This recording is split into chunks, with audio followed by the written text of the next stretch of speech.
السلام علیکم ورحمۃ اللہ وبرکاتہ۔ بھائی دوستو، بزرگ اور ماں بہنوں، میں آپ کو مسافر کے بارے میں بتانے جا رہا ہوں کہ کتنی دور کے سفر کا ارادہ کرنے سے آدمی مسافر ہو جاتا ہے، اور پھر سفر کی حالت میں نماز جو ہے وہ قصر پڑھے گا یا پوری پڑھے گا۔ قصر پڑھے گا تو کہاں سے شروع کرے گا اور کب تک وہ قصر پڑھتا رہے گا، اور اسی طریقے سے مسافر کی جو نمازیں قضا ہو جاتی ہیں تو مقام پہ آ کے قصر ہی پڑھے گا یا ان کو پوری پڑھے گا۔ اس کے متعلق میں آپ کو چند اہم باتیں بتانے جا رہا ہوں۔ بہت اہم باتیں ہیں، آپ کے کام آنے والی باتیں ہیں، تو آپ سے گزارش ہے کہ آپ اس ویڈیو کو آخر تک دیکھیں تاکہ آپ کو مکمل فائدہ ہو سکے۔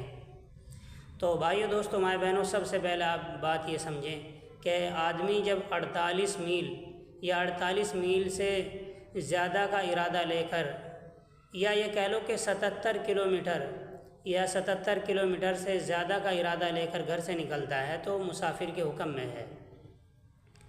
اب یہ سمجھیں آپ کہ مسافر کی نماز اور مقیم کی نماز، یعنی جو گھر رہ کے نماز پڑھتا ہے گھر پہ رہتے ہوئے، تو ان دونوں نمازوں میں کیا فرق ہے؟ فرق یہ ہے بھائی دوستو کہ مسافر سفر میں جو 4 رکعت والی نمازیں ہیں وہ 2 رکعت پڑھے گا، جیسے ظہر کی نماز ہے، عصر کی نماز ہے، عشاء کی نماز ہے، 4 رکعت کی جگہ 2 رکعت پڑھے گا۔ اور جیسے فجر کی نماز ہے، مغرب کی نماز ہے، عشاء کے وتر ہیں، ان کو جیسے گھر پہ ادا کرتا ہے ایسے ہی سفر میں بھی ادا کرے گا۔ اسی طریقے سے بھائی دوستو، اب یہ بات سمجھیں کہ مسافر قصر نماز کہاں سے شروع کرے گا۔ یاد رکھیں، جہاں وہ رہتا ہے اپنی بستی کی آبادی سے جب باہر نکل گیا، اب جو نماز پڑھے گا وہ قصر ہی پڑھے گا۔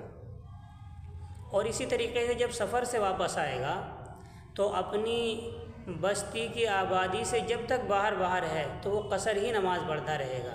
جب اپنی بستی کی آبادی میں داخل ہو گیا تو اب قصر کے بجائے پوری نماز پڑھے گا، کیونکہ اب وہ مسافر نہیں رہا ہے۔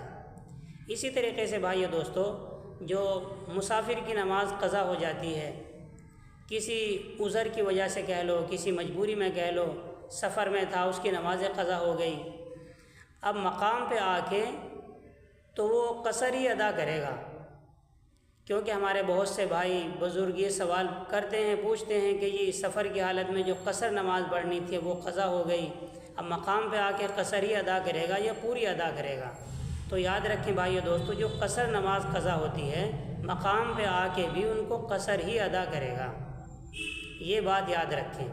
اسی طریقے سے بھائی دوستو، مسافر کو 2 رکعتیں پڑھنی تھی، جیسے ظہر میں، عصر میں، عشاء میں، اس نے بھولے سے 4 رکعتیں پڑھ لی، تو اب وہ کیا کرے گا؟ اس کی نماز ہوئی یا دوبارہ پڑھے گا؟ کس طرح کرے گا؟ یاد رکھیں، اگر اس نے 4 رکعتیں پڑھ لی 2 کی جگہ، اور وہ 2 رکعت کے بعد اتحیات میں بھی بیٹھا ہے، یعنی قاعدہ بھی کیا ہے، تو آخر میں وہ سجدہ سہو کرے گا۔ سجدہ سہو کر لینے سے نماز صحیح ہو جائے گی، 2 اس کے فرض ہو جائیں گے اور 2 آخر کے اس کے نفل ہو جائیں گے۔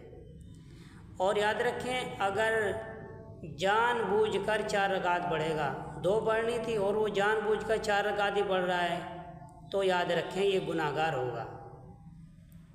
تو اسی طریقے سے بھائی دوستو، ماں بہنوں، یہ یاد رکھیں کہ مسافر اگر مقیم امام کے پیچھے لگ گیا، جماعت ہو رہی ہے اور وہ امام وہیں کا ہے، وہ مسافر نہیں ہے، تو اب یہ جو مسافر ہے اس کے اوپر بھی 4 ہی رکعتیں پڑھنا فرض ہو جاتی ہیں۔ مقیم امام کے پیچھے مسافر کو 4 ہی رکعتیں پڑھنی پڑے گی۔ بہت سے آدمی بیچارے جن کو معلومات نہیں، وہ سوچتے رہتے ہیں کہ امام کے پیچھے اب ہم لگ گئے، ہمیں تو 2 رکعتیں پڑھنی ہیں، اب کیا کریں؟ 2 رکعت پہ ہی سلام پھیریں یا امام کے ساتھ 4 پڑھیں؟ نہیں بھائی دوستو، مقیم امام کے پیچھے مسافر کو 4 ہی رکعتیں پڑھنی پڑیں گی۔ تو یہ موٹی موٹی سی باتیں ہیں۔ اللہ تعالیٰ مجھے آپ کو عمل کی توفیق عطا فرمائے۔ السلام علیکم ورحمۃ اللہ۔